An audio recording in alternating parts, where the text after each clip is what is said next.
Hey everyone, welcome to Go Be Great with Coach Karena. I am your host, Karena Calhoun, and I'm super excited to bring this special episode to you all. I have the honor and the pleasure, I am giddy with excitement to bring to you all Lorraine Hamilton. Lorraine, how are you doing today? I am pumped. It is early in the morning here, and I am super excited and very happy to be here. I am excited for you to be here. I just want to say pink power. You and Yeah. your pink hair, me and my pink hair, we are doing it. I love it. I absolutely love it. So, Lorraine, tell us where in the world you are. I am coming to you from New Zealand, so the bottom of the North Island of New Zealand. But any keen listeners might recognise that I do not have a Kiwi accent. So I'm originally from Glasgow in Scotland. Oh, I love it. So, tell us what the weather is like where you are right now. It is beautiful. It is a spring morning. So we've just knocked over into spring at time of recording this podcast. And I woke up this morning and we look out over onto a lake. So the mist, the steam was kind of rising on the lake this morning because it's cold outside and it's starting to heat up. And it's just beautiful. It's going to be an absolutely cracking day here. So, what do you have planned for the day? I have, believe I've got a little bit of work, which we can talk about or not talk about. But I'm making a cake today. So one of my Ooh. hobbies is now I don't call it baking, I call it cake constriction because I used to be an engineer and it is all about the making of the cake. So I'm making a vertical guitar Oh for my my goodness. soon-to-be 21-year-old nephew. Wow. How amazing is that? You'll have to share photos with us. We'd Oh love yeah. that. So, Lorraine, let's jump right into this conversation. Tell us how you're loving on the world around you. Tell us about, you told us about the cake, the guitar cake, and your 21-year-old nephew. How are you loving on the world through your business? Oh, well, I'm really, really privileged because my work is all about finding yourself and being your authentic self and being brave and leaning into the discomfort and realizing that that's not fatal. So I love doing that. I love helping women with that. I love bringing new, fresh ideas to that space. And I've developed models over the years that really help with that. And I love sharing those with coaches as well. So I love my work. My work is my passion. But I also have to walk my talk, which Mm. means that I have to do cool things, and be scared a lot of the time. So that means that I take on crazy cakes, but I also drive my car very fast around the track. So I love I'm a kind of wannabe race car driver, but I'm too introverted to be competitive. So I just go to track days and race myself. and and I'm a part-time stand-up comedian. So I was out doing an open mic this week. I've got a show next week. So yeah, that's where I have to put myself in the shoes of my clients and do scary things. I absolutely love that. I mean, so thinking about the race car driver and competing against yourself, I could totally see that being me. Absolutely, 100%. I too am an introvert. That is one thing that I am really, really diving into these last few years, just helping folks who are introverts because we absolutely can have a thriving business. Wouldn't you agree? Oh, 100%. Yeah. It has been challenging for Mm. me though over the years. And the biggest challenge that I've realized is that I can't operate in the way a lot of the most successful gurus are operating. I can follow their advice to the letter. It doesn't work for me because I'm not them, which sounds so straightforward when you think about it and when you say it. But it took me a long time to figure that out because I've been brought up under all of the conditioning that we have as women of follow the rules and do it right and make sure that you're not opening yourself up for criticism. And so I'm very good at following the rules, But then the rules weren't working for me because I'm not a big extroverted marketer or salesperson. So that is what took the time for me. And when I really was able to lean into and believe in myself and use all of my tools, that's when it started to change. And also redefining success for an introvert um, is not the same as success for an extrovert, Mm, I found. I am absolutely loving this conversation because this is absolutely what I have been leaning into, and I agree 100%. We can follow. I've done the same exact thing. I've spent thousands of dollars on coaches and programs. I'm talking they've literally held my hand and it still didn't work, because as introverts there's just a dynamic to us that is not the same for extroverts, and we have to take that into consideration when we are out in our journey, our life journey, whether it's life or business, whatever the case may be, because we absolutely have to find that way for us that is non-abrasive, non-aggressive, because not that we're weak, by no means. You're racing a car around a racetrack as fast as you can. We know you're not weak, but we still have to find those non aggressive, non abrasive ways that we can maneuver through the things that we really love and enjoy. Business, whatever the case may be. And so I fully 100% agree with you on that. And even the fact that, once we, and I think that also kind of goes into the finding your authentic self that you talk about with your clients.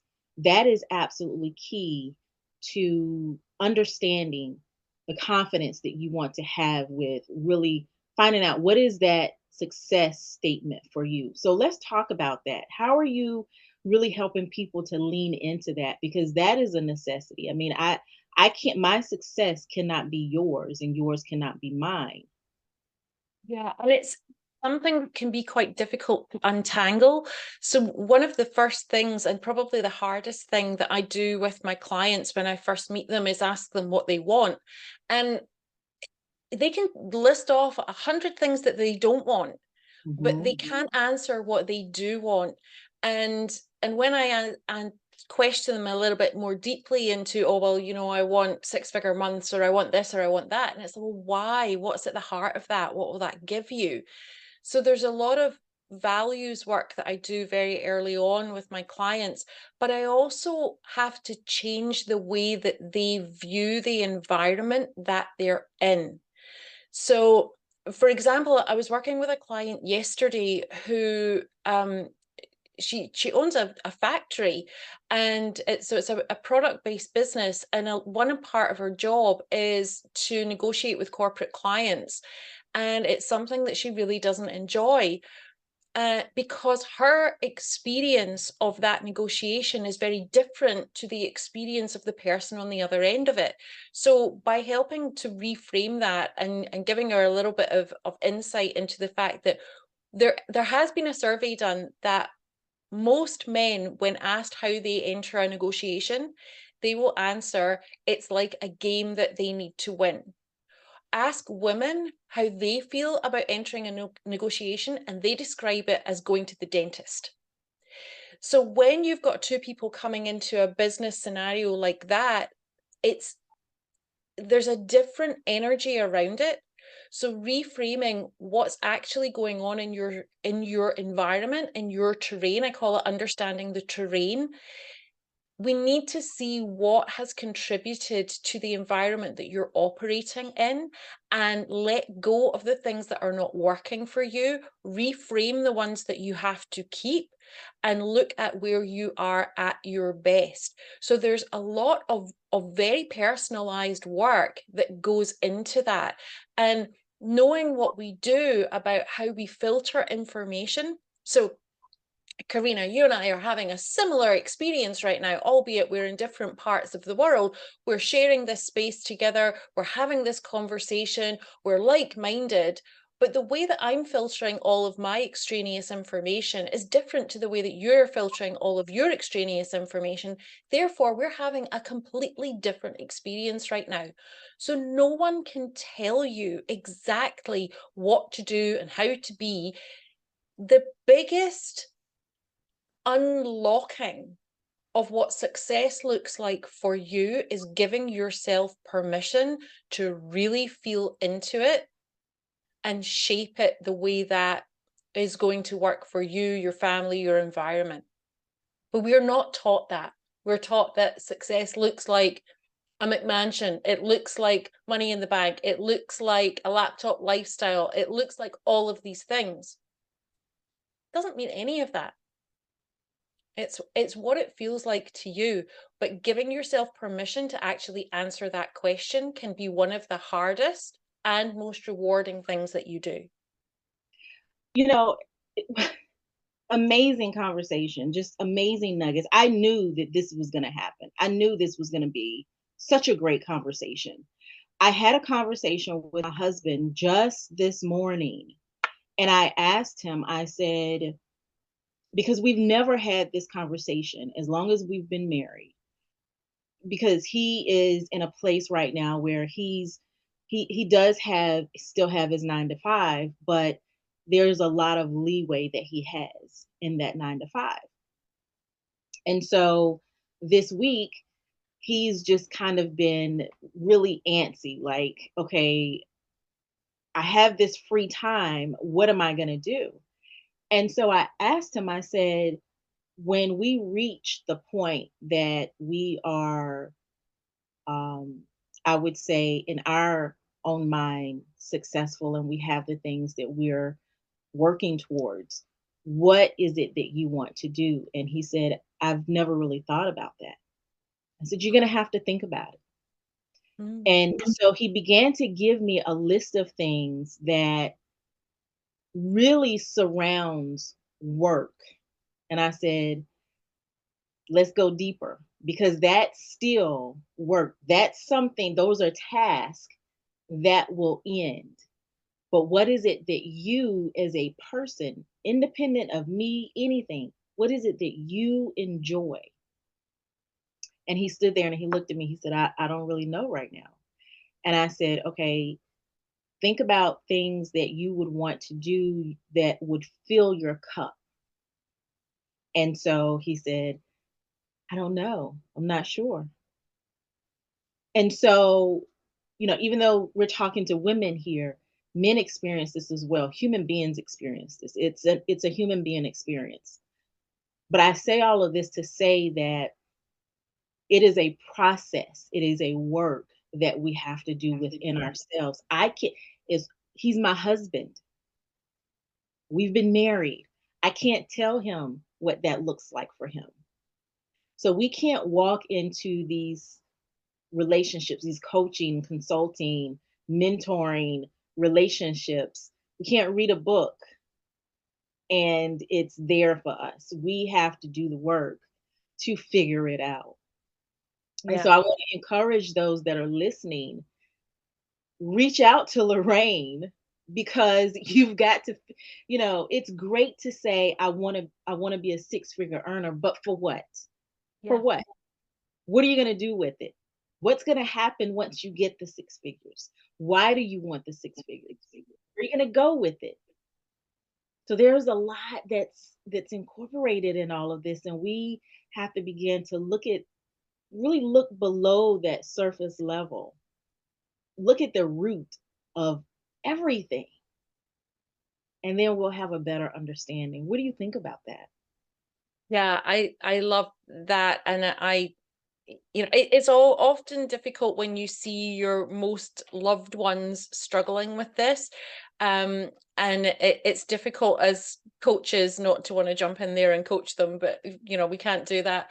Um, it is a tricky one. It's the thing that I start with all my clients with, and one of the things that I've found, or a couple of things that I would say to listeners if they're sort of feeling inspired and they're like, okay, right, okay, I'm totally buying into what Karena and Lorraine are saying. How do I do this? the way that I've found over the years that makes it a little bit easier is to identify the people, places, and things that are really important to you. So, what are those things that if you were going, I've moved from one side of the world to the other, if you were doing something similar, who would you take with you? What would you take with you? And then looking at those people, places, and things, what do they give you? What do they mean to you? And now we're starting to get into that values kind of environment, that values kind of language. And that should start to give you an insight into the things that are most important to you. And that's the starting point for pretty much everything with me is like, look at those words, look at that language. It will be words that make you feel something, not words that you can see or touch, write your own definitions for what those words mean to you, and then look at what you're currently doing and your current plans and see if they're aligned with those values. So that would be a very, very quick. I mean, I spent, a couple of hours with people doing this, but if you're listening and you're like, okay, I want to give this a go, that would be what I would say as a starting point is who are the people, places, and things that you can't live without? And what is it that they give you? What do they mean to you? What are those people, places, and things really representing to you? Absolutely. And so, if folks want to reach out to you, how do they contact you? Number one, and then number two, what does that look like? Is there some type of survey? Is there what type of onboarding happens? Sure. So the best place to find me is lorrainehamilton.net because I'm always changing things. So just go to my website. In terms of ways that I work with people, I have an online course that is launching pretty soon, probably around about the time that you're listening to this episode. We will be having that live. It's called the Success Switch. It's a rebrand of a course that I've been running for a number of years, where you can walk yourself through some of the most useful tools that I have developed over the years and learned from my teachers and mentors. If you are the type of person who likes to just get on with things on your own, then that's very affordable. You can add personal coaching as well with me into a couple of options with that. If you are a coach, then I developed my own switch coaching system. That is something that is changing the way that coaches are working with their clients. And you can sign up for the wait list for that on my website as well. And I do have a small number of private clients that I work with, just one on one. And there's an application on the Work With Me page for that as well. You'll fill out a few details, it'll come through to me. If I think we're a good fit, we'll jump on a call. No obligation. We'll just feel each other out, much like the conversation that you've just heard Karena and I have. It's very safe and non-salesy. And then if it feels like a good fit, we can take it from there. So yeah, course with coaching, private coaching, and if you are a coach, then you might be interested in learning the way that I coach my clients. Absolutely amazing. Really good information. Lorraine, I do want to ask you, what transpired in your life? I know you said you were an engineer, correct? So Yes. what happened that made you shift to where you are now? It was back to the environment conversation.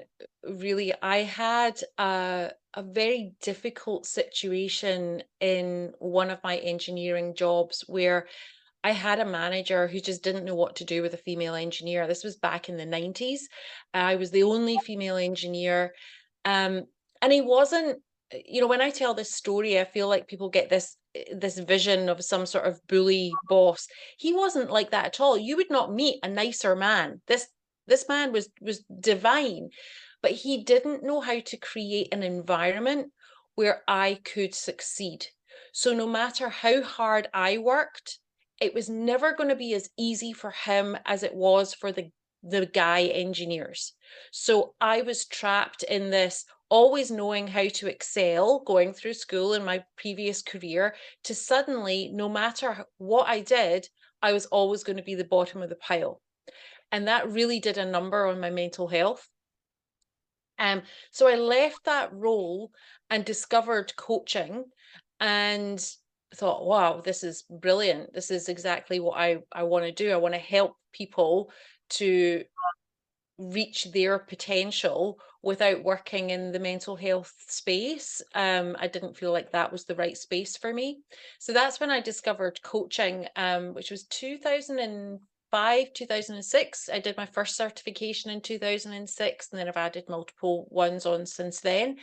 And then when we moved to New Zealand, I actually got another engineering role, and I was so worried about it. I was like, oh, I thought it would be good to have a job in a new country, meet some people, but I was so nervous about it. But I took the role, and it was a 6-month contract that lasted 7 years.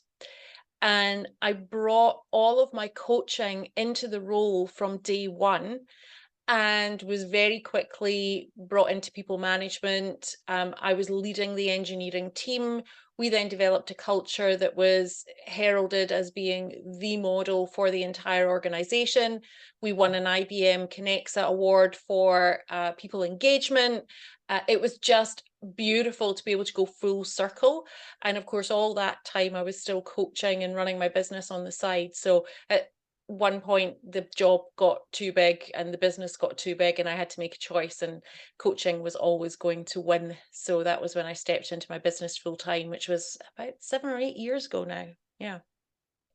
I wanted to make sure people understood that, what can happen in between time from one space to the next. That it's not always a bad thing, it's just a thing that has happened. And there sometimes needs to be some type of transition.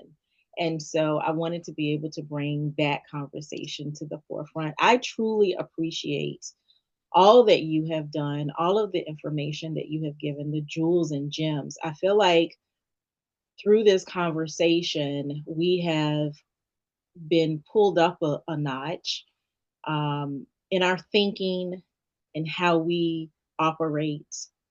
And I sincerely, from the bottom of my heart, thank you for that.